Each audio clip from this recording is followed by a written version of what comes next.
but perhaps not. And if you see what is the situation now, is very different, and you have at least four groups of countries. And first one is the China and the surrounding countries like Vietnam, Malaysia, Singapore, Korea, but perhaps also Australia and New Zealand. And there the COVID is rather under control. If you can control a virus that is always non-controllable. But they are out of this kind of urgency and they return to basically normal. The second group is the most of the EU country, and it's largely under control. It's not completely under control, but the return to normality is developing. Third, as already said, you have US, and I would say US, Latin America, and Central America, where there is still no control at all of the situation, and it's difficult to see how it will be controlled. And I think it's too easy to say it's because Trump that US has such problem. I think that there is some structural internal problem of US beyond Trump. And lastly, you have Africa that we don't know. I think that's where we don't know what will be the future. We have different information, but I think it's really important to take that into the picture. Why I think it could be important is, as already said by Joseph, it's because of the narrative. That's now we have one clear narrative, it's China. That we have a clear narrative about the crisis, or what is the role of the state, or we can have secure prosperity or semi-prosperity, etc.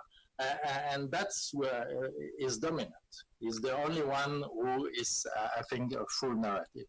The second one could emerge is the one from the EU. And the EU, the problem is who is telling the narrative, and the very difficult task of the Commission to have a narrative about the crisis when the competences are so weak. And finally, as I said, the disaster of US. And when we think about what will be the next step of the international order, I think that could be very important, an important moment when in the competition between China and US, China was able to develop something which could attract, and I will return to that, could attract other countries as a trade-off between security and prosperity.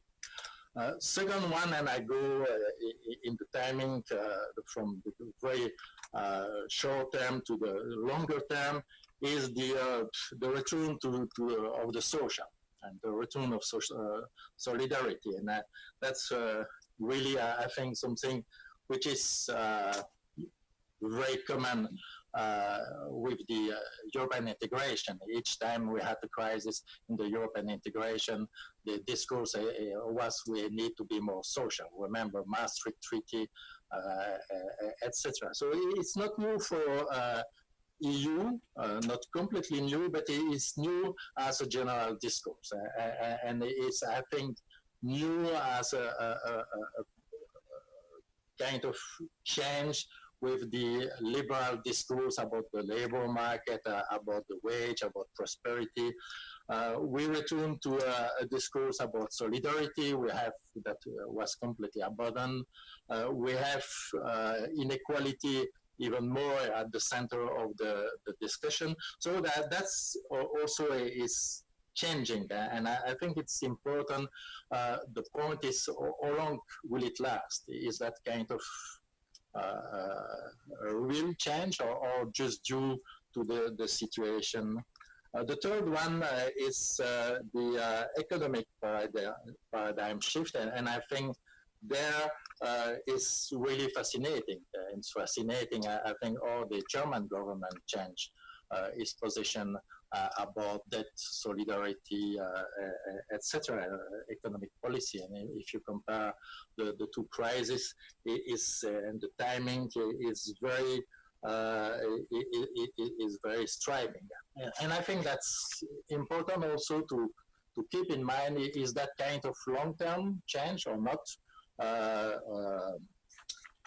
The true one for my scenario is the war between, or the soft war, or the soft tech war between US and China, which was fueled by COVID. But it is the war for the next leadership. And just finishing the French version of Graham Allison, Destined to War, the guy from Harvard, who is showing the tension and or the hegemon and the emerging power go to war. I think it's rather interesting to see how this war now is on the high tech. And to verify, I was interested you receive also perhaps last week that we have the last Shanghai ranking. And I checked for the university in China. And what was the situation 10 years ago, 2010, and now? In 2010, they had 4 universities in the top 200, and all the top universities were between 150 and 200. Now they have this year 22 universities in the top 200 and 6 in the top 100. And I think that that's also something that I fear underestimate is the level of sophistication of the digital competences in China and the competition between two blocks. But what I think it's important now is we enter this kind of divide world, and you have to perhaps in a future to decide if you go for Alibaba or Amazon, and where are the limits between the two. And finally, I think it's climate change, and I think climate change is not the same as digitalization. That's I really appreciate that the Commission have two overarching goals: climate change and digitalization. But climate change, you cannot escape to climate change. You can escape to 5G if you want, if you think that you don't need that to have your video. But climate change is something that you have to tackle, and it's really, for me, the key question for the future.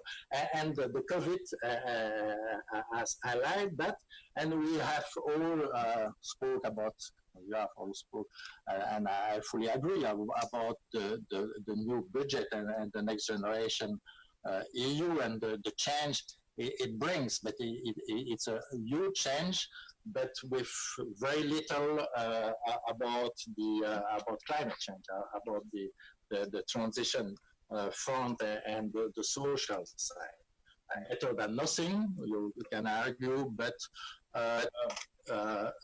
it's very not the message that is the clear priority for the future. That's for me the 5 trends that are important to think about different future or different scenario. What are my 4 scenarios? The first one, perhaps the least probable, is the return to the neoliberal orthodoxy. And in that, it's not now, it's perhaps in 2 or 3 years, we will return to say, okay, social is costly, and at the end of the day, we have a debt which has increased by 40%, and we cannot afford to have the debt. Let's return to reality. And that scenario could happen, I think, because it happened in the past, and there is a strange resilience of the neoliberal order. And we had, if we return to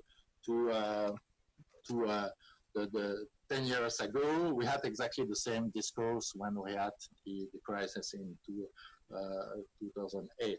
The second scenario would be the scenario, I think that I call it Chinese scenario. It's linked with my first strengths. What were the best results? It was China, and then you deal control against protection, including social protection. That you can see already in Hungary or in Poland, and you do that with a kind of radical deglobalization and bringing new frontiers. And this scenario is perhaps not the most probable, but I think that it brings that it has some coherence and can attract people from different sides. And we should then take that in consideration. The third one is to grow at any price. And that's what will be interesting now, is that you invest, you say, okay, we have to invest, and then you don't care about climate change. And that will be very clear where the investment will go and the support will go, but it is difficult not to support the airline company. If you take into consideration climate change, it's better to reduce them perhaps dramatically. And in that scenario, what could be interesting is this kind of different impact. If the growth is not returning, we are not returning to grow, we can move from this scenario to the scenario one, the regulation. People will say, look, that we are just spending more, but without any effect on growth. That was what happened in the 70s. And the last one is and I finish with that, is the one about climate change, which is, I think, the most ambitious. And to say there is no two priorities, or as you said, Daniela, three priorities, there is just one priority, is climate change. And climate change in the serious priorities is not something that you start the discourse to say that's important and then continuing to say more or less the same as before, but you change the perspective to say, how can we integrate that and do that this time seriously? And that will be a very difficult scenario, because in the same time, we lost in 2010, we lost the change to more climate-friendly policies. So this time, we have to do that in a social crisis. When you have what do you do, for example, with the automotive sector, the car industry? That really is something completely different question than the question that we had about the coal miner. Coal miner is 0.1% of the workforce. It's kind of statistical error when you have statistic. The car industry is several millions of workers and their family. And in doing that, you go also, and I finish with that, we have to return to a scenario which is much more regional. Because that's kind of the exchange have to be reduced if you take the climate change situation seriously. And then you will have a kind of new regionalism around climate change, which we don't know what could be, if it's stable or not stable, but could we have kind of cooperative regionalism instead of militarism?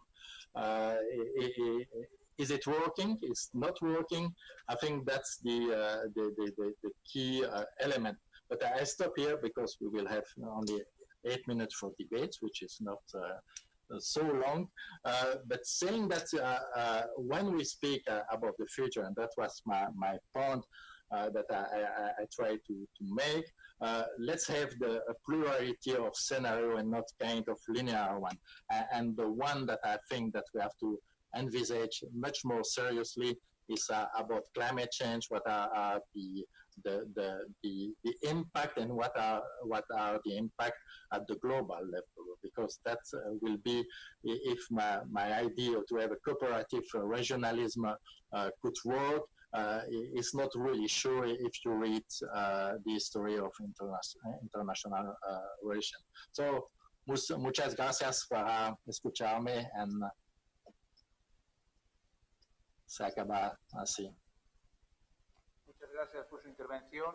Yo creo que ahora, con permiso, vicepresidente, podríamos tener 15 o 20 minutos para debate. Yo no sé si hay preguntas. Perhaps you have now 15 to 20 minutes for debate. Now, I don't know if there are any queries from the people that are out there listening to us. If there aren't, I'm going to perhaps raise a first question to all of you. It's an open question to all of the people that have spoken. Post-Brexit, we've got many difficult challenges, and we've got the overseas, our foreign policy. What do you think now? Do you think that the UK is an ally or an enemy when trying to consolidate the European Union as a global actor? Is the UK now an enemy or are they an ally? Chairman, Mr. Chairman?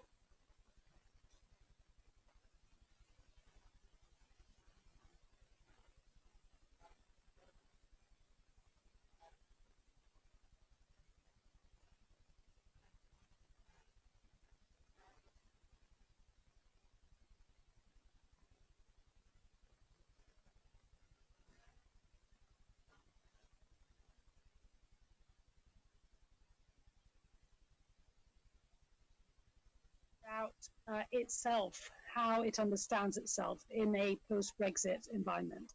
And what I mean by this is that in a pre-COVID sort of world, the UK had the illusion, and in my personal view, this was always an illusion, but it nonetheless was an illusion that had a vision that, in a sense, had some basis of rationality to it, yeah? Basically, the sort of global Britain that was still a sort of liberal or neoliberal Britain that would essentially be a sort of European Singapore. Now, if we follow the reasoning that Philippe was highlighting earlier, that I personally very much believe in, meaning that the future world is going not necessarily to be a deglobalized world, but may well be a more regionalized world. I think on the one hand, it strengthens the rationale. On the other hand, it weakens a successful Brexit Britain. If there was ever, in a sense, the chances of a successful Brexit Britain, simply Britain will be and will continue to be in Europe, and therefore it is in Europe that it has to and will have to continue looking for where its main partnerships and alliances are. Now, this, in a sense, requires, and this is why I started off by saying it depends on how Britain understands itself, it depends on Britain itself understanding this, understanding that it can only have that global projection within a European context, even if not as part of the European Union. I don't think that we're there yet. I don't think that London understands this yet. But it's very clear to me that it's either this, so there is either going to be a British understanding that it's a European Britain that can have a global projection, or it is going to be simply an irrelevant Britain on the global stage. There's not really a way in between.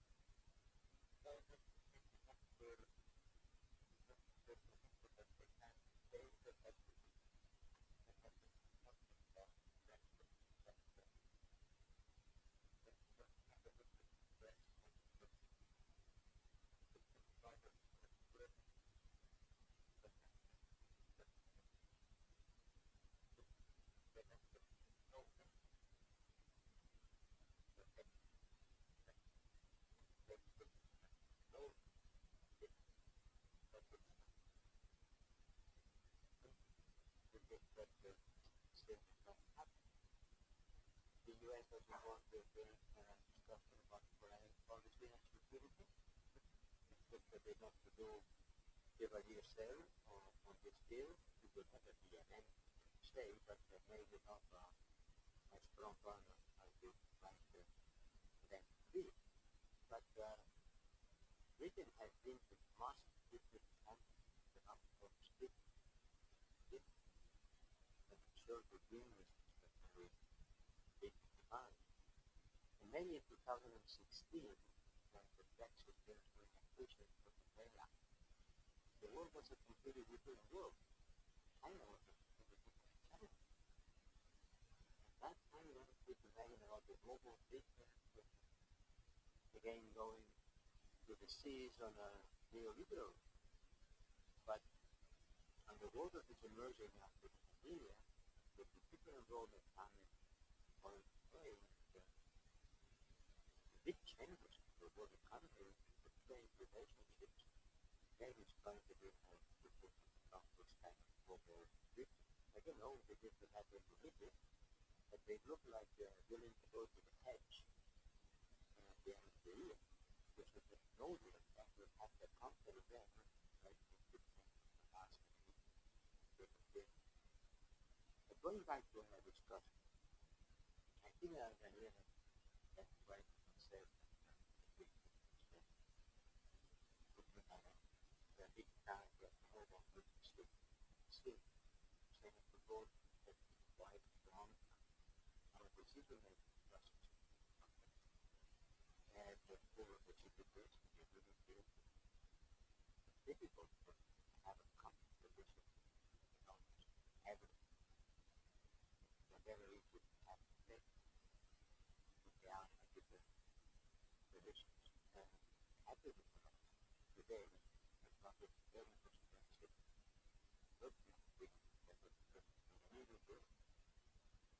Also, with the expensive, not the people expensive, but we have to be full today to build of the security of the city. But I think a goal after it has been what the big experience. And it's important that after the crisis to be more ready to the city. But the world things that are different and great. I've very been saying about the two incapacity to pay the spaces to limit migration crisis. Have to take us to the migration start that is still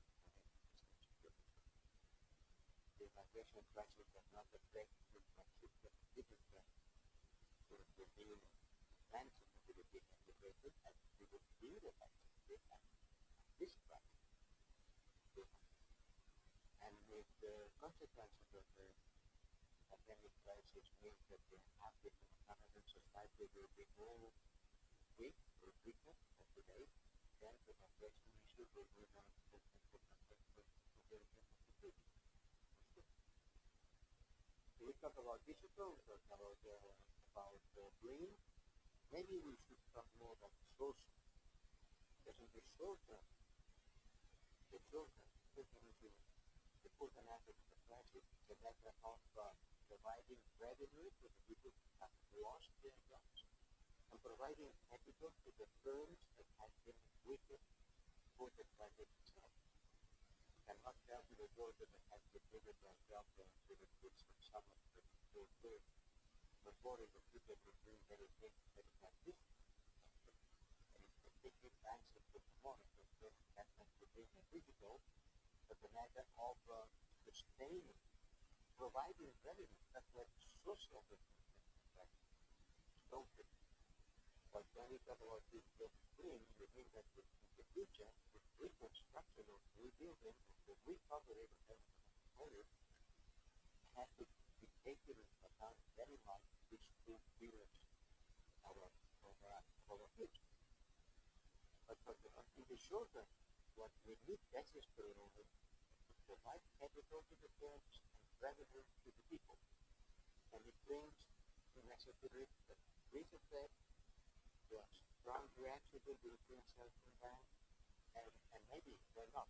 This kind of when it comes to money, that's what I've been calling it, because I'm not speaking when I discuss the money tomorrow, but the idea that the debt on these circumstances and the relationship with the political monetary policy has a new convention, but still has not been made for the very good stood. And we have to prepare to face some changes of this eventually the crisis continues, the amount of debt continues, and the idea of a sustainability of the debt, and the 60% of the debt seems to be wasted because the focus of the master's figure and monetary union, for sure that they will have to be reviewed in good terms. It remains to be discussed. But this is have to be one of the most important collateral consequences.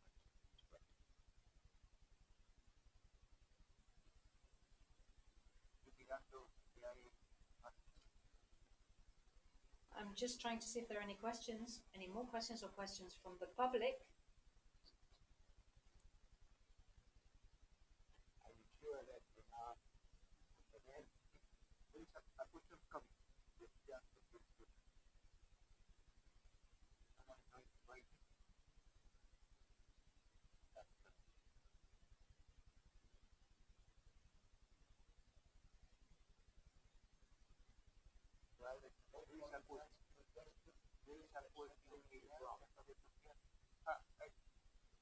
Sí, tengo una pregunta viniendo de la audiencia.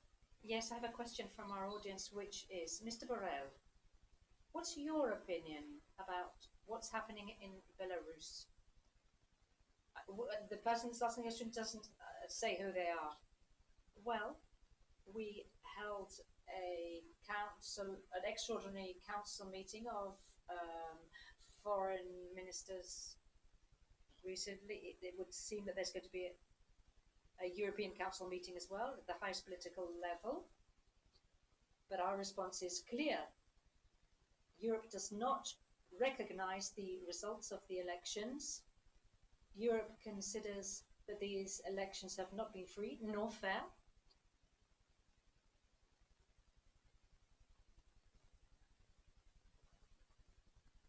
We believe that the results are not politically acceptable. And of course, this discredits the legitimacy of the current president.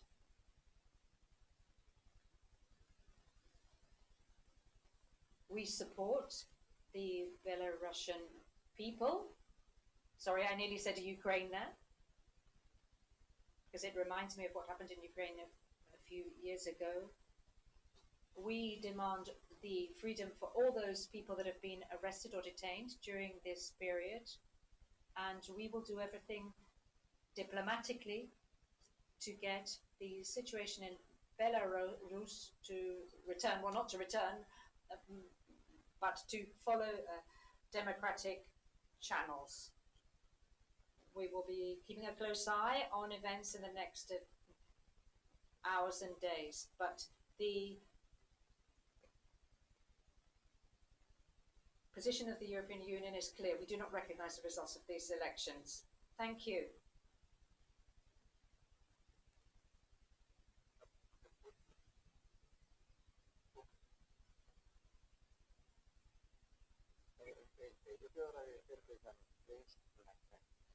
I'd like to say thanks to all three of them for the ideas they've put out there.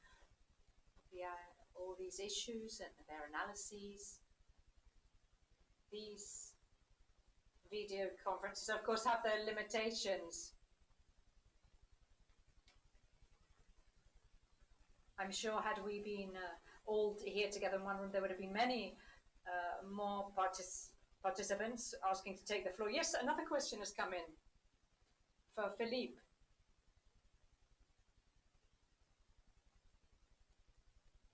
Philippe is being asked. About the deglobalization, the more regionalization.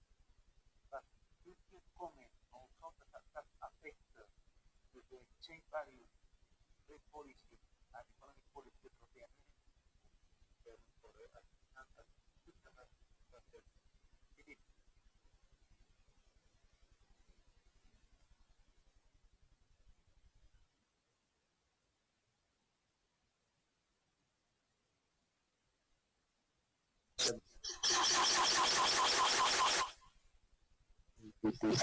Yeah.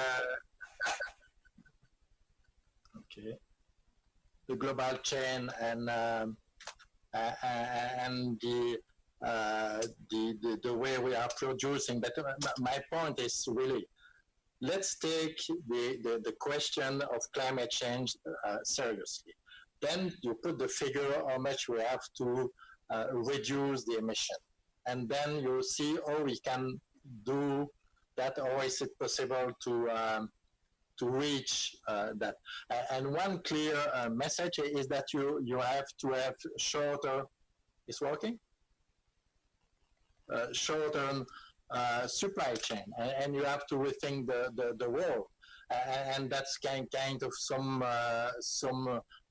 change that we have now is that you can find in the literature about global climate change, is that we will not travel as we were allowed to travel by plane before. So from that, I think what is important is to think how we can have a regionalization, which is open regionalization. That's the most important, because you have it. That's my scenario too. The Chinese with the kind of fragmentation, you can have a competitive regionalization. If you have a competitive regionalization, you go nowhere about climate change. You will continue to compete in a different way. And I think that that's something which, and I gave in a previous publication, let's try to change our thinking and to say, or each time we say competition, we say cooperation. And what is the result of that? And I think, frankly, that's all the community about thinking what is the world for the future, be on social or be on foreign policy, have perhaps to take more into consideration the data about climate change. And I finish with that. Is difficult because it's not the language that we are used, and I was doing that for social policy. What is the link between climate change and social protection and employment? That's nobody knows at the beginning, because you don't have an academic community. You don't have the way of presenting that. But if you don't do that, I think that will be another missed opportunity to change. And finally, I think that there is also an opportunity if you rethink, as the Vice President was saying, the social is the most important. Climate change is a way to rethink the social and to have kind of a new vision about the social. So it should be and could be a kind of new narrative that you redefine what is important in social policy. I'm not sure that I have answered fully the question, but I benefit of my 3 minutes to add some ideas in the debate, I hope.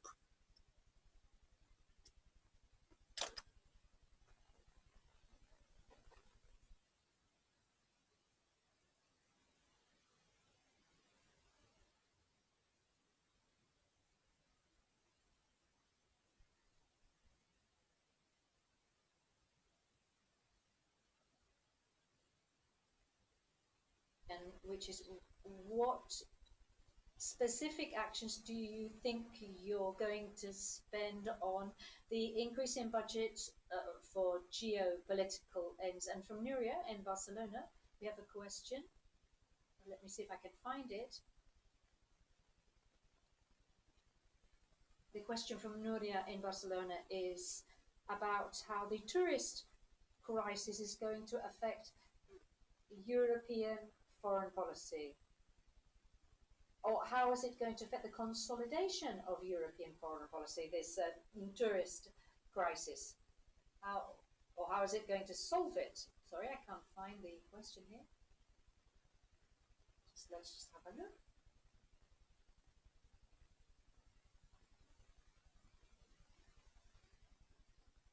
As for the first question, more resources haven't been so much more.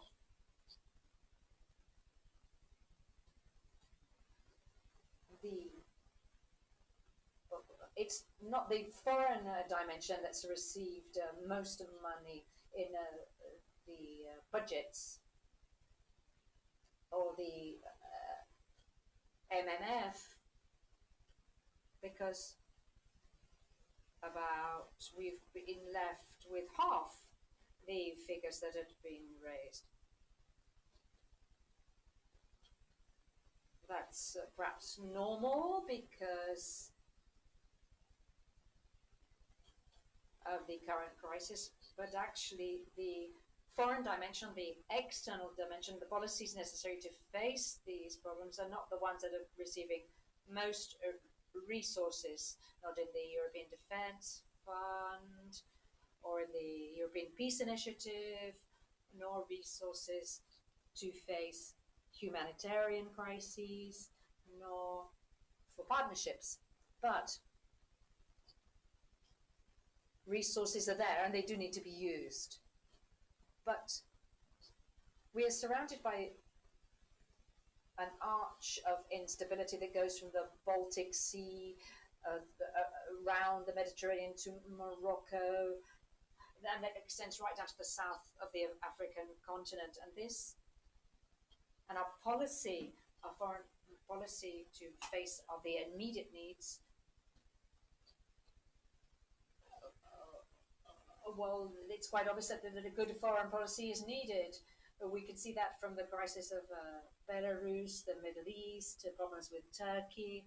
And although we talk less about foreign policy, doesn't mean it's not there. So with the resources that we have, we should say that Europe has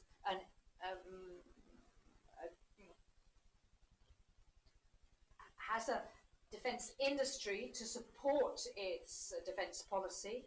We need to provide our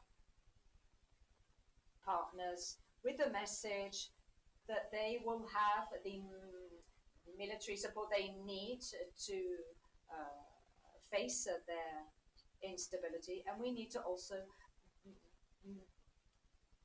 speak more closely to Africa. In the autumn, in October, there'll be an EU-Africa summit. So let's see if we can get a foothold in Africa, see what Africa needs and what we can offer. And I think this should be our first priority, to guarantee political stability. I know that's saying a lot, it's a big, I wouldn't say ensure, maybe I could say contribute towards political stability and economic prosperity in Africa. There are two phenomena that are going to affect the world of tomorrow. But the role that China is going to play is something that is not within our reach. We're going to have to face decisions that aren't being taken by us. And the second issue is the capacity of the African continent to develop by uniting political stability and economic prosperity. And then we can have an influence, and we should influence, because depending on how Africa faces this future with its 1.5 billion population, this is going to have a huge impact on us. So it's not just a matter of showing solidarity, it's responsibility, because it affects our future. Africa's future will affect our future. And I think this should be a fundamental priority of the European Union. We need the resources there to play a role there, similar to the role that's been played by China. And let's hope the budgets, the future will take into account this dimension. As for tourism as part of the EU's foreign policy, well, it's going to be a bit more difficult for me to reply to that. The European Union doesn't have any power, or very little power, in tourism. And although tourism requires human mobility and requires, of course, overseas relations, because those countries where our tourists go, or those that we receive from overseas, I have to say we don't have many powers in this field, the field of tourism. But what we do have is in foreign policy in general, the need to collaborate more closely, especially from a health level, with those countries that bring human population flows to us, and be more prepared for the next crisis. When the crisis happened, one of the most difficult questions that we had to face up to was how to repatriate European tourists that were dispersed around the world and that had been trapped by the closing of borders. We initially thought around 100,000 were going to have to be repatriated. In the end, it was over 500,000.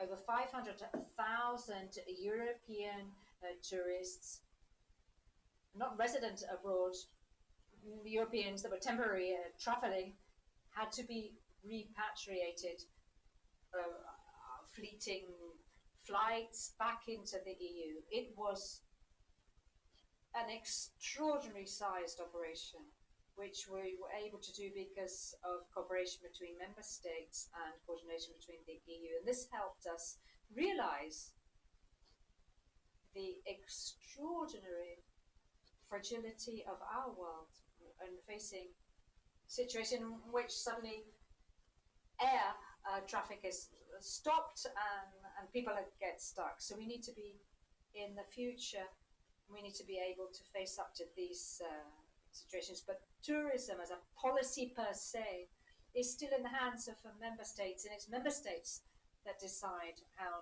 to develop their own tourist policy. We at the union level can only coordinate, help coordinate, especially people that come to Europe with a major tourist destination. Mr. President, although there are more questions on the webs, maybe we can reply to these questions in writing because they came to us in writing. If there's no more time, it is true that we did have a little bit of a blackout electricity problem. We couldn't start on time, unfortunately, and we're also behind time now. So thank you. Thanks to all the three speakers this morning. Thank you. We'll be back at 3:30. Thank you. Thanks to everybody, and we'll see you this afternoon.